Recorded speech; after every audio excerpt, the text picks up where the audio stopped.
Morning बच्चों, हम पढ़ रहे हैं पाठ 2 तुलसीदास, जिसका चौथा पैराग्राफ है लक्ष्मण परशुराम संवाद का ये वाली व्याख्या। तो हम सर्वप्रथम प्रसंग की बात करते हैं। प्रस्तुत पद्यांश हमारी पाठ्य पुस्तक हिंदी के तुलसीदास पाठ के लक्ष्मण परशुराम संवाद शीर्षक से अवतरित है। ये पंक्तियां रामचरितमानस के बाल कांड से ली गई है, जैसा कि मैंने पहले भी बताया था। अब बात करते हैं इसकी व्याख्या की।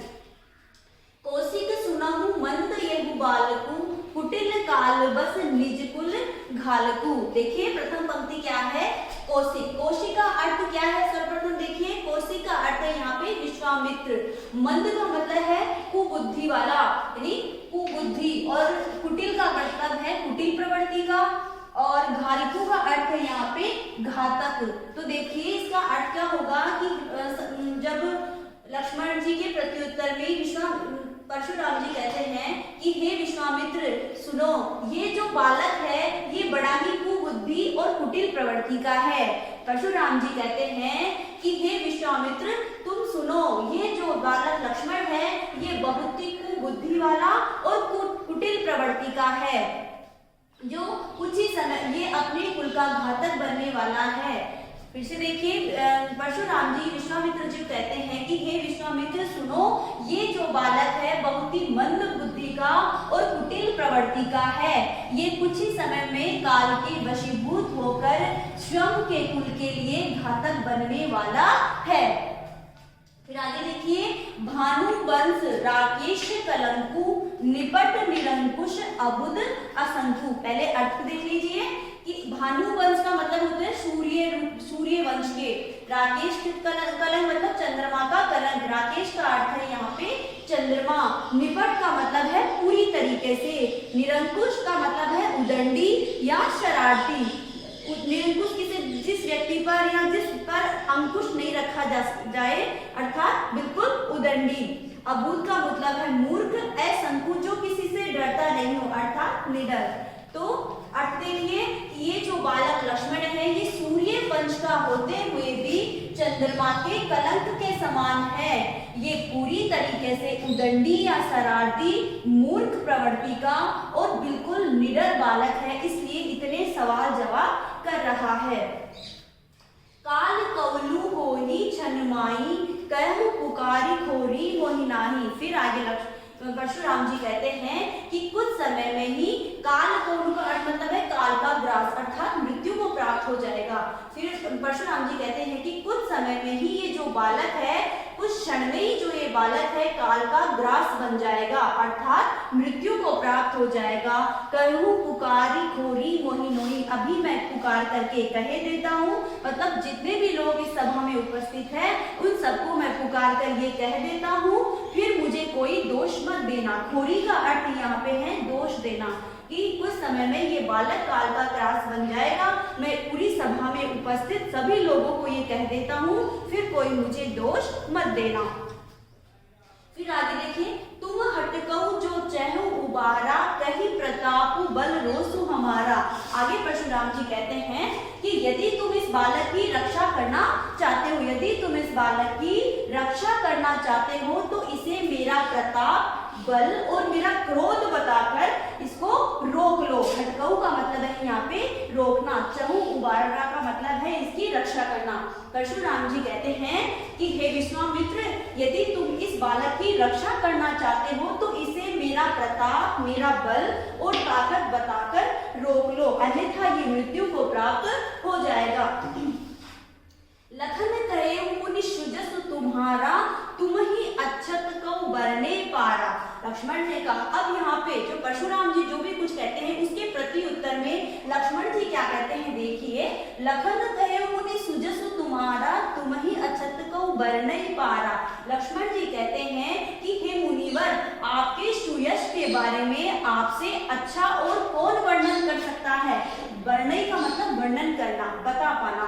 लक्ष्मण जी कहते हैं कि हे मुनि श्रेष्ठ या हे मुनिवर, आपकी अच्छाइयों के बारे में, आपके सुयश के बारे में आपसे अच्छा और कौन वर्णन कर सकता है।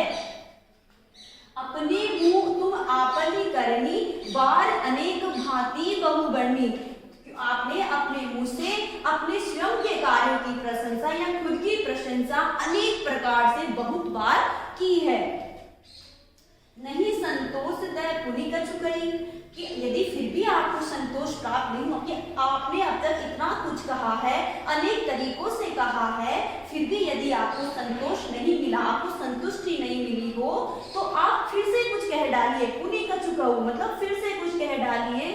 जनी रिस रोकी दुसह दुख सहू, लेकिन ज्यादा क्रोध रोक कर असहाय दुख सहन मत कीजिए। जनी रिस रोकी मतलब रिस का मतलब है यहाँ पर क्रोध, अपना क्रोध रोक कर ज्यादा दुख सहन मत कीजिए। जो भी कुछ आपके मन में है वह सब आप कह डालिए। फिर आगे देखिए, वीर प्रति तुम धीर अछोभा, गारी देत न पावहु शोभा। लक्ष्मण जी कहते हैं कि हे मुनिवर, आप तो वीरता का व्रत धारण करने वाले हैं, वीरता के मार्ग पर चलने वाले हैं, वीर धैर्यवान है, अशोभा मतलब क्रोध रहित। आप तो क्रोध से या व्यंग्योक्ति के माध्यम से कह रहे हैं लक्ष्मण जी, क्या कह रहे हैं कि आप तो क्रोध रहित है, मतलब कि हे मुनिवर आप तो वीरता का व्रत धारण करने वाले हैं, धैर्यवान है और क्रोध से रहित है। ये व्यंग्योक्ति के माध्यम से कही गई बात है। गाली देते न पाऊं शोभा, हे मुनिवर आप गाली देते हुए शोभा नहीं पाते हैं, मतलब कि आप गाली देते हुए अच्छे नहीं लगते हैं। सूर समर करही करही कहीं न जनावही आपू।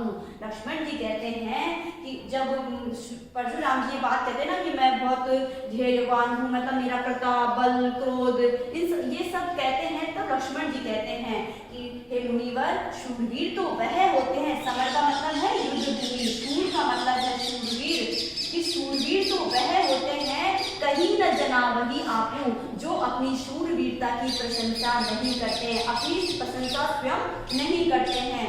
विद्यमान रन पाई रिपु कायर कथई प्रतापू, ये तो कायर प्रवृत्ति के लोग ही होते हैं जो शत्रु को युद्ध में उपस्थित पाकर अपने प्रताप की, अपने बल की, अपने शौर्य की व्यर्थ में ढींग हाका करते हैं। कहने का मतलब लक्ष्मण जी कहते हैं कि जो शूरवीर पुरुष होते हैं वह तो केवल युद्ध भूमि में डटकर के सामना करते हैं शत्रु का, लेकिन अपने कार्यों की प्रशंसा स्वयं नहीं करते हैं।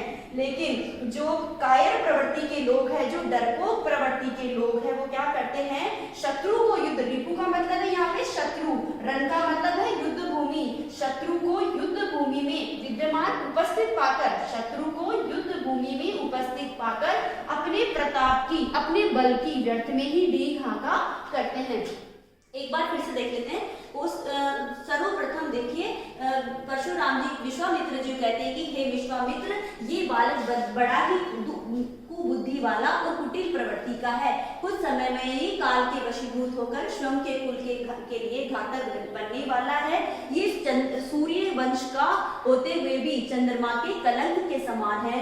ये पूरी तरीके से शरारती प्रवृत्ति का या गंडी प्रवृत्ति का, मूर्ख और बिल्कुल निडर प्रवृत्ति का है, अर्थात किसी से ये डरने वाला नहीं है। कुछ समय में ही ये काल का ग्रह स्वरूप बन जाएगा, मतलब ये मृत्यु को प्राप्त हो जाएगा।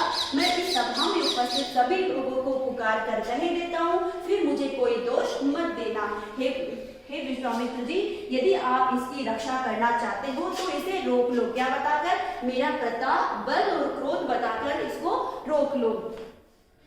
फिर लक्ष्मण जी इन सब के प्रत्युत्तर में लक्ष्मण जी यहाँ से क्या कहते हैं, देखिए कि हे मुनिवर, आपके सुयश के बारे में, आपकी अच्छाइयों के बारे में आपसे अच्छा और कौन वर्णन कर सकता है, आपके बारे में और अच्छा कौन बता सकता है। आपने अपने मुंह से